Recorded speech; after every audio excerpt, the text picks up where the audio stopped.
Oke, assalamualaikum warahmatullahi wabarakatuh. Kita lanjut lagi. Tadi iklan dulu ya. Sekarang kita lanjut ke mekanisme pendengaran manusia. Setelah tadi kita belajar anatominya, ada apa saja sih di bagian telinga itu. Nah, sekarang kita ke mekanisme pendengaran. Bagaimana kita bisa mendengar suatu bunyi? Ya, bagaimana kita tahu misalnya itu suara apa? Suara kucing kayak suara kecoa kayak suara apa? Ya. Oke, nah ketika sampai di telinga kita, gelombang suara akan masuk ke telinga bagian luar melalui saluran pendengaran dan akhirnya sampai pada membran timpani. Jadi masuk ke lubang telinga tadi ya, yang panjangnya sekitar 2 cm itu, gelombang telinganya, gelombang bunyinya dia merambat kan? Waktu kemarin kita sudah bahas tentang gelombang bunyi, dia merambat, dirambatkan oleh udara sampai ke telinga kita, lalu dia masuk ke saluran pendengaran atau ke lubang telinga dan akhirnya sampai ke membran timpani atau selaput gendang. Dari namanya selaput gendang berarti dia seperti kendang, gedang iya kendang yang buat karawitan ya. Nah itu selaput gendang. Nah ketika si gelombang bunyinya sampai ke selaput gendang, maka dia akan menggetarkan si selaput gendang itu. Kalau kamu masih ingat di video yang sebelumnya, ketika ibu pukul drum yang di atasnya ada tepung ya, si tepungnya akan ikut bergetar ya kan. Nah ini juga sama, si gelombang bunyi itu ini ketika sampai di selaput gendang, maka selaput gendangnya akan bergetar. Nah ketika selaput gendang bergetar, karena tadi selaput gendang itu menempel dengan tulang martil, maka tulang martil juga otomatis akan ikut bergetar. Nah, karena tadi si tulang martil kan ujung yang satunya nempel dengan selaput gendang, dengan membran timpani. Ketika si membran timpaninya bergetar, maka otomatis si tulang martil akan bergetar. Ujung lain dari tulang martil dia berhubungan dengan siapa?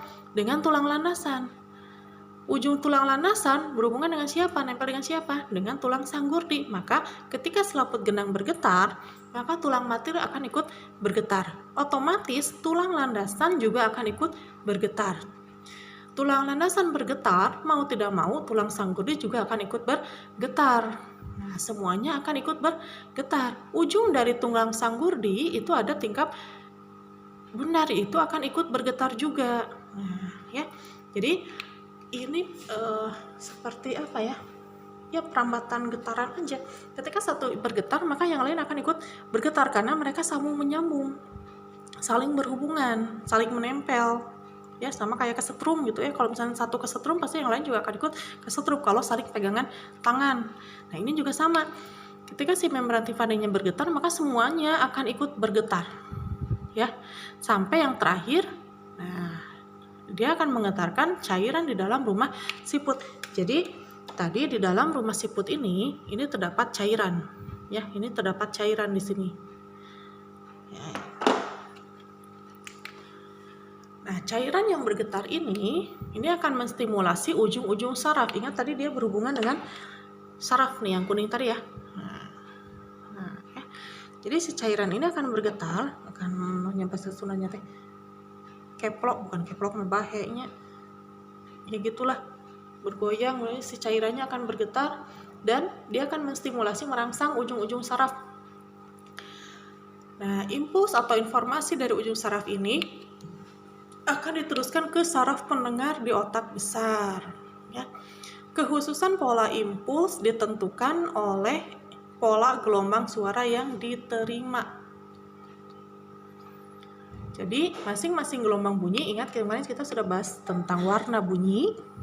Ya, warna bunyi, frekuensi bunyi. Nah, ini menentukan pola impuls yang akan diberikan yang akan diteruskan ke otak. Ya. Nah, nanti setelah diterima oleh otak besar menerima impuls ini, lalu menerjemahkannya dan kita mempersepsikannya sebagai suara. Ya. Jadi, kita bisa membedakan mendengar suara kucing dengan misalnya kucing garong nih, kucing garong sama kucing anaknya. Karena apa? Ada kekhususan pola impuls, jadi punya pola tersendiri, punya ciri khas masih tersendiri ya, punya ciri khas masing-masing.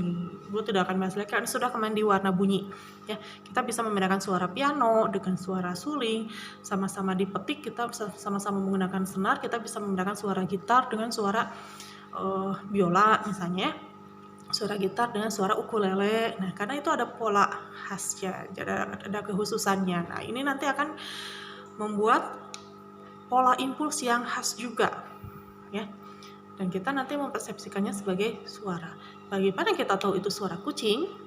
Masih ingat gak dulu waktu kamu masih bayi ya, kamu dibawa jalan-jalan sama ibu bapaknya, sama tetehnya, sama neneknya mungkin, ketika jalan-jalan miong miong, suara kucing. Nah, itu akan direkam oleh otak bahwa yang bunyinya miong miong itu adalah suara kucing. Bulan puasa bentar lagi misalnya, duar kata ibunya, awas hati-hati pepetasan ngebeledug. Nah, di situ akan direkam oleh otak bahwa suara yang ngebeledug itu adalah suara pepetasan. Nah, makanya ketika suatu saat kamu mendengar suara yang sama, otak akan membuka rekaman itu lagi, membuka filenya lagi bahwa yang bunyinya miong-miong itu adalah suara kucing ya. Oke, lanjut. Nah, ini cara kerja telinga ya. Ini tadi anatominya, bagaimana telinga suara bisa masuk. Suara atau gelombang bunyi masuk melalui udara ya, dirambatkan oleh udara masuk ke telinga, ke sini, ke lubang telinga. Dia merambat ke sini, merambat ke sini, lalu akan menggetarkan gendang telinga. Gendang telinga akan bergetar. Lalu getarannya ini akan diteruskan oleh tulang-tulang pendengaran telinga sampai ke ujung saraf. Sini tulang telinga tadi yang malas tadi ya, tulang malas, lalu akan menggetarkan ini sampai ke rumah siput ya. Sampai ke rumah siput dia akan sampai ke ujung sarafnya ya. Dia akan memberikan impuls ke ujung saraf, nanti oleh saraf akan disampaikan ke otak agar diolah sehingga kita bisa mendengar. Jadi dibawa ke otak. Jadi pusat segala informasi itu di otak ya. Nah, jadi perjalanannya seperti ini. Suara masuk ke telinga, lalu ke gendang telinga, lalu ke ujung saraf. Gendang telinga ini otomatis menggetarkan seluruh tulang-tulang pendengaran sampai ke rumah siput dan ke ujung saraf. Dari ujung saraf dibawa oleh saraf ke otak. Di otak inilah diterjemahkan sebagai sebuah suara. Ya. Paham ya? Nah, itu perjalanan bunyi. Lama atuh, Bu? Enggak. Kelihatannya aja lama. Ini waktunya sekitar sepersekian milisecond ya. Jadi begitu bunyi masuk, langsung set nyampe ke otak, langsung diterjemahkan, oh itu suara miong-miong si kucing ya. Jadi nggak loading, nggak lola, nggak ada sinyal, otaknya nggak bisa menerjemahkan, nggak ya. Ingat, organ tubuh kita ini sangat canggih sekali ya, sangat canggih sekali. Ini sangat cepat sekali, kita bisa langsung begitu si gelombang bunyi masuk menggetarkan gendang telinga, langsung oleh otak, langsung sampai ke otak. Perjalanannya ini sangat cepat sekali dan langsung diterjemahkan. Nah, ini coba ya. Coba boleh kamu praktekkan ya. Pejamkan mata, kemudian putar tubuhmu sebanyak 10 kali putaran. Kemudian buka mata dan berjalan menuju suatu arah tertentu. Biasanya ibu praktekkan di kelas. Ya, berapa orang gitu misalkan. Nanti gimana? Ketika misalnya berjalan, ketika dibuka matanya lalu berjalan ke arah tertentu, kira-kira bagaimana? Sok mau dipraktekkan di rumah sendiri sekarang boleh. Ya. Biasanya ketika kita berputar-putar, ditutup matanya lalu berputar 10 kali lah ya, nggak usah banyak-banyak. Ketika dibuka lagi matanya lalu kita berjalan, biasanya jalannya akan sempoyongan ya. Kalau di kelas itu seru, ada yang jalannya ke bangkunya siapa, ada yang jalannya ke meja guru, ada yang jalannya ke kantin juga ada. Kacida itu namanya. Nah, Kenapa bisa begitu? Apakah karena pusing? Nah, ya.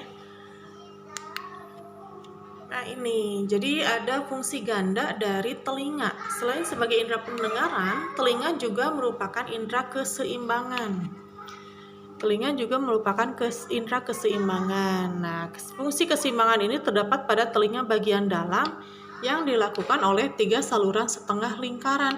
Makanya dari tadi kita bicara tentang cara kerja telinga, bagaimana kita mendengar. Ini tidak membawa-bawa, tidak menyinggung saluran setengah lingkaran ya.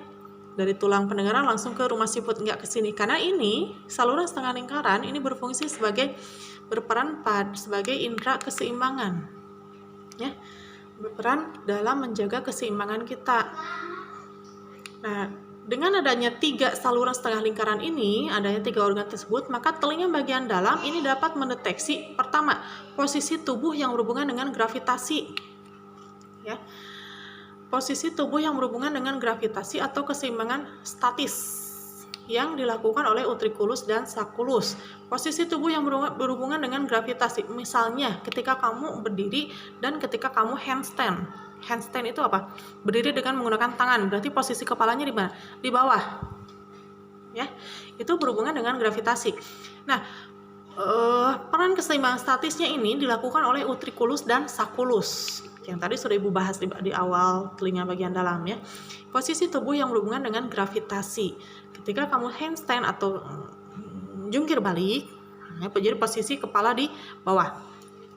Yang kedua, dia juga bisa mendeteksi gerakan tubuh atau keseimbangan dinamis yang dilakukan oleh 3 saluran setengah lingkaran.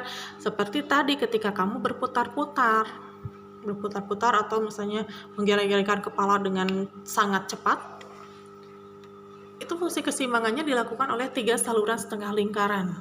Ya, nah pada ujung setiap saluran setengah lingkaran terdapat struktur yang disebut ampula yang tadi simpul tadi ya. Nah, di ujungnya nanti ada reseptor yang berhubungan dengan saraf di otak. Oke, boleh kamu analogikan seperti kita misalnya memutarkan sebuah botol berisi air. Ya, kita putarkan sebuah botol berisi air, lalu kita berhentikan. Ya, kita berhentikan, botolnya berhenti, jelas. Apakah air yang di dalamnya ikut berhenti? Tidak akan ikut berhenti, dia akan terus berputar. Ya, dia akan terus berputar. Dia akan berhenti sendiri, tapi mungkin akan membutuhkan waktu. Tidak langsung ikut berhenti seperti botol. Ya, nah itu karena di dalam telinga bagian dalam kita tadi terdapat cairan. Ketika kita berputar, cairan itu akan ikut bergoyang, akan ikut berputar. Ketika kita berhenti berputar, badan kita sudah berhenti berputar, tapi cairan di dalam telinga itu masih berputar, masih bergoyang, masih bergerak. Nah, inilah nanti yang akan berperan. Ya. Fungsi keseimbangan inilah yang akan berperan. Nah, makanya tadi ketika sempoyongan, jalan sempoyongan itu merupakan salah satu cara tubuh untuk menyeimbangkan, untuk menjaga keseimbangan supaya tidak jatuh. Justru kalau tidak sempoyongan, kamu akan jatuh. Nggak percaya? Silahkan dicoba sendiri.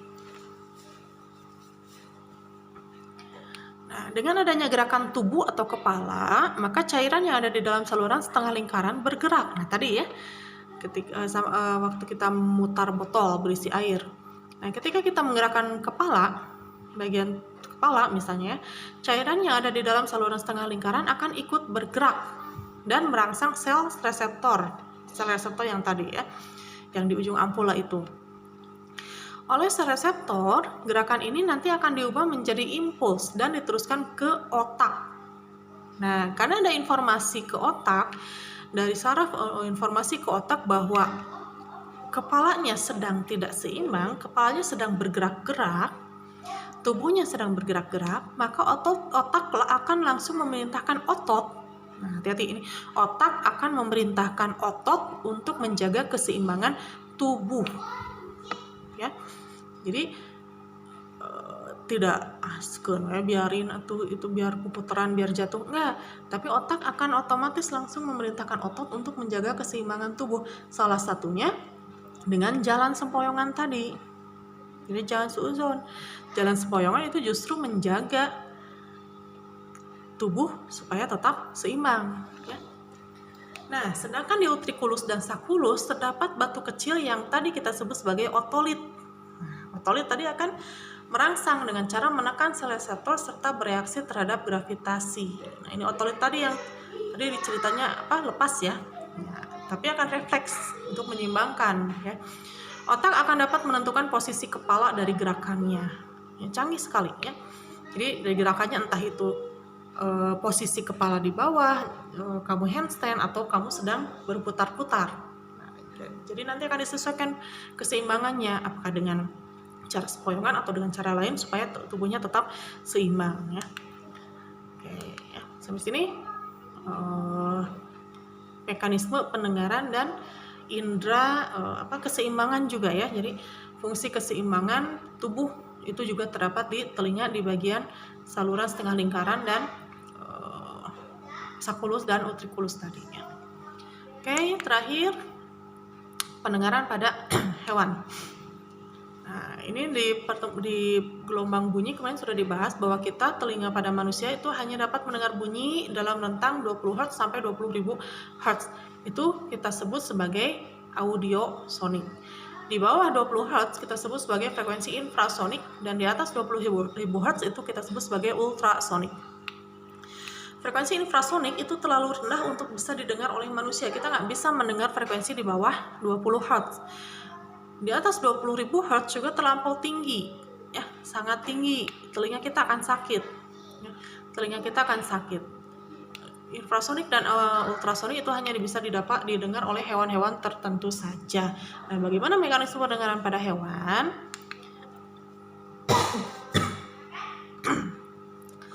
Nah, kita lihat beberapa hewan saja ya, nggak semuanya. Kita ambil di sini kelelawar dan lumba-lumba. Di sini dia mempunyai kemampuan untuk menangkap gelombang ultrasonik. Pada kelelawar dan lumba-lumba ini terdapat sistem sonar. Mungkin pernah mendengar kata sonar? Sonar kayak BBM ya, sonar teh. Premium, Pertamax ada sonar. Sonar itu biasanya kita dengar di navigasi ya, di misalkan di angkatan laut atau di penerbangan ada sonar. Ini sistem yang digunakan untuk mendeteksi tempat dalam melakukan pergerakan dengan deteksi suara frekuensi tinggi atau ultrasonik. Sonar itu sendiri merupakan singkatan. Jadi sonar ini kepanjangan dari Sound Navigation and Ranging. Ya. Sonar, Sound Navigation and Ranging. Kamu ranging berapa kemarin waktu PTS? Nanti PAS bisa nggak ranging ke 1? Nah, itu ya. Saya langsung pada protes kan? Terserah. Nah, jadi Sound Navigation and Ranging. Metode penggunaan gelombang ultrasonik untuk menaksir ukuran, bentuk, letak, dan kedalaman benda-benda. Nah, alat ini biasanya digunakan di kapal induk angkatan laut, angkatan udara, di ya kalau misalnya di perang-perang, kalau misalnya kamu suka nonton film-film gitu, film tentara gitu, itu ada sistem sonar yang ada layarnya. Terus nanti kalau misalnya ada yang kapal asing mendekat, dia kelihatan titiknya mendekat, nit ini gitu ya. Itu sonar ya, dan itu dibuat oleh manusia. Nah, canggihnya dia bisa menaksir ukuran. Jadi dengan sistem sonar ini kita bisa tahu ukuran bendanya itu besar atau kecil, bentuknya apa, letaknya di mana, masih jauh atau tidak, dan kedalamannya. Yang paling canggih lagi, sistem sonar ini jauh sebelum manusia membuat sistem sonar ini sudah dimiliki oleh kelelawar dan lumba-lumba. Ya. Jadi sebetulnya sistem sonar yang kita buat, yang manusia buat itu meniru dari sistem sonar yang dimiliki oleh kelelawar dan lumba-lumba. Tuh, ya.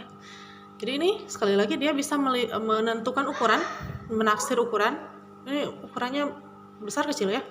bentuknya gimana, persegi, bulat, lonjong, penyon atau lainnya, letaknya di mana, dan kedalamannya.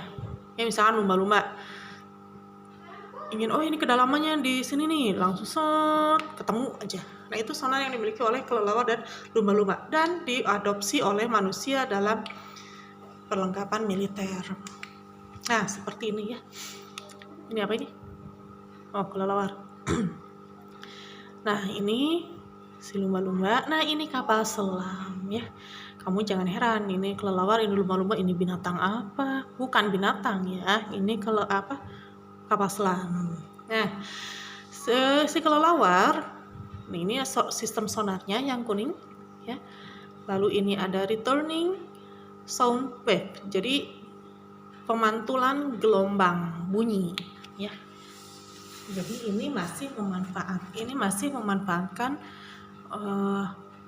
pemantulan gelombang bunyi. Kemarin kita sudah bahas ya.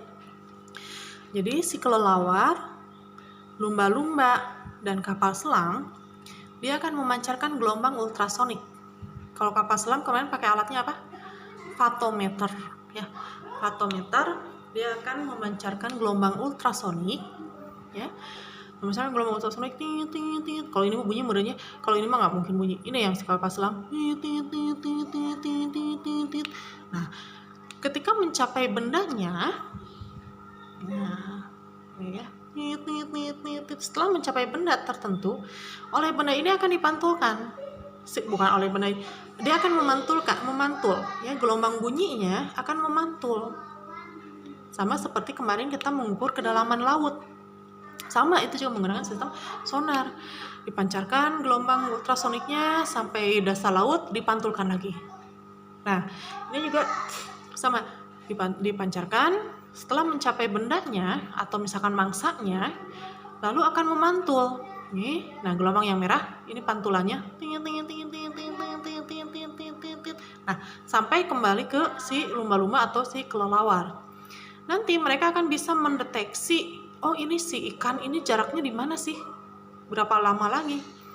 Apakah besar atau kecil, dia bisa menentukan. Ya, di kedalaman berapa dia juga bisa menentukan. Sama si kelelawar juga. Kelelawar hidupnya kapan? Aktivitasnya malam hari.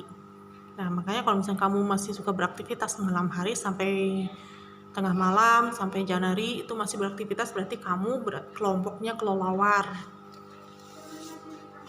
Ya. Nah, si kelelawar itu malam hari dia nggak bisa melihat. Kalau malam hari bukan nggak bisa melihat, dia malam hari kan gelap ya. Malam hari gelap, tapi dia bisa dengan cepat dan tepat dalam mencari mangsa, karena ini menggunakan sistem sonar ini. Dia bisa menentukan, oh mangsanya di mana dari pantulannya ini. Ya tuh pakai rumus bu? Enggak, mereka nggak pakai rumus. So kamu kalau misalnya mau ngerjain latihan bunyi, pemantulan bunyi, kita belajar kan lumba-lumba, mereka nggak pakai rumus, langsung tek, oh jaraknya sekian meter, bentuknya gimana, besar atau kecil ya. Kalau kecil misalkan mereka akan berani, tapi kalau misalkan besar, lumba-lumba misalkan ketemu si paus kan lebih besar, pasti sieuneun atau nggak akan dikejar. Oh ini mah kecil, ikan kecil misalnya, ayo ikan kecil mah beranilah, bisa dimakan. Nah itu ukuran, bentuk, dan letaknya, makanya bisa dengan akurat. Sama kapal selam juga ya. Kapal selam ini kan ada periskopnya, kadang di laut dalam itu kan gelap, nggak bisa keluar meskipun ada jendela, ada kacanya, tapi nggak bisa melihat dengan jelas. Karena apa?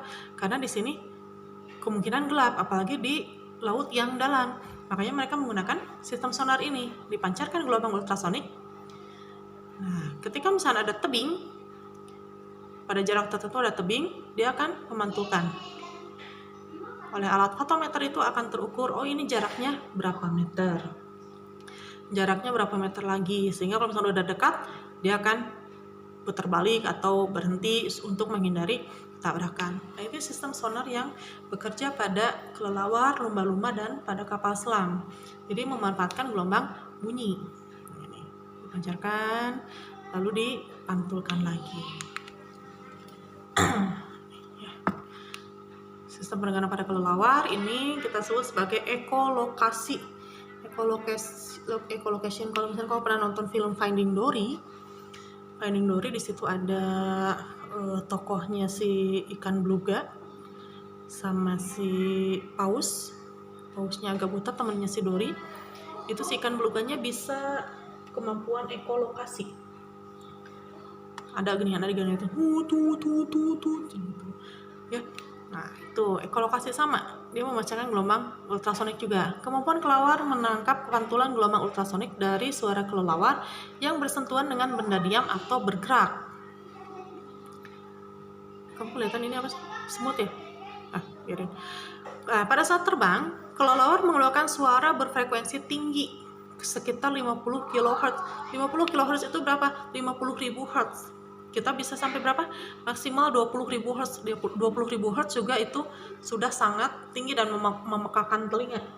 Ini kelelawar ketika terbang dia sambil mengeluarkan suara sekitar 50 kHz. Nggak bisa kita tangkap ya karena telinga kita terbatas. Bersyukurlah. Kalau bisa udah pecah ini kalau dengar suara kayak gini ya. Nah, suara ultrasonik yang dihasilkan oleh kelelawar ini dikeluarkan dari laring. Punya laring kelelawar? Punya, sama kayak kita juga punya.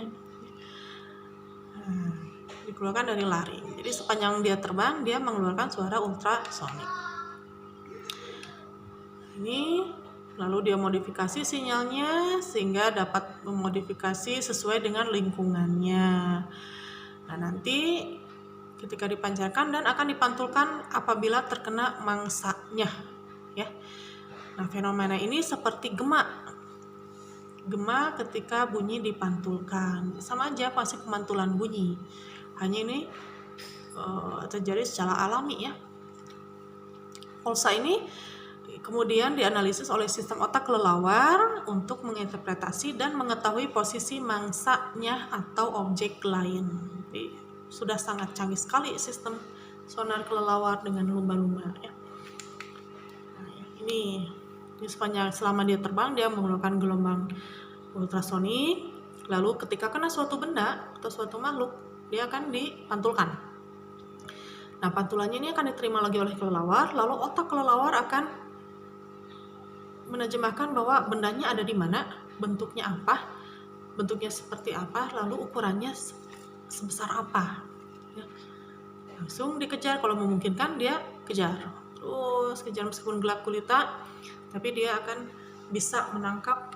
Nah, akhirnya mangsa dapat ditangkap, lalu ditangkap. Ini pada kelelawar. Pada lumba-lumba juga kurang lebih sama ya, tapi kalau lumba-lumba mereka menggunakan ekolokasi air ya. Ini berasal dari suara di lubang udara atau blowhole yang terdapat di bagian dahi. Di bagian dahi lumba-lumba paus itu biasanya ada lubang ya, itu adalah lubang suara. Nah, ini akan memantul ketika sama seperti pada kelelawar, hanya pada lumba-lumba di air ya, kalau kelelawar di udara. Sama aja ya. Nanti buka sih filenya, aku kirim filenya. Sama-sama. Nah, ini. Nah, karena dia bekerja di air, ekolokasi di sini bekerja sangat maksimum karena air merupakan penghantar gelombang suara yang sangat baik. Ingat kemarin yang pertama, penghantar suara yang paling baik pertama itu adalah zat lupa lagi. Yang paling baik itu adalah zat padat ya. Yang kedua itu adalah zat cair. Yang ketiga baru zat gas. Makanya ekolokasi lumba-lumba dengan ekolokasi kelelawar itu lebih bagus, lebih maksimum yang di air, karena penghantaran gelombang suara di air itu sangat cepat, lebih cepat dibandingkan dengan di udara. Nah, seperti ini struktur otak struktur lumba-lumba. Nah, ini blowhole itu lubang udara. Nah, disinilah dikeluarkan gelombang ultrasonik. Jadi bukan dari mulutnya ya, dari sini. Ya. Oke, mudah-mudahan jelas. Meskipun ingin nyama langsung ya live show, ibu lebih senang live show daripada di rekam seperti ini mah. Kita kemungkinan ketemu habis lebaran mungkin ya.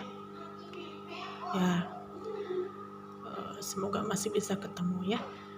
Oke. Oh, apa ini? Selesai. Paling seneng ya kalau dengar kata selesai. Kita tinggal sisa satu bab.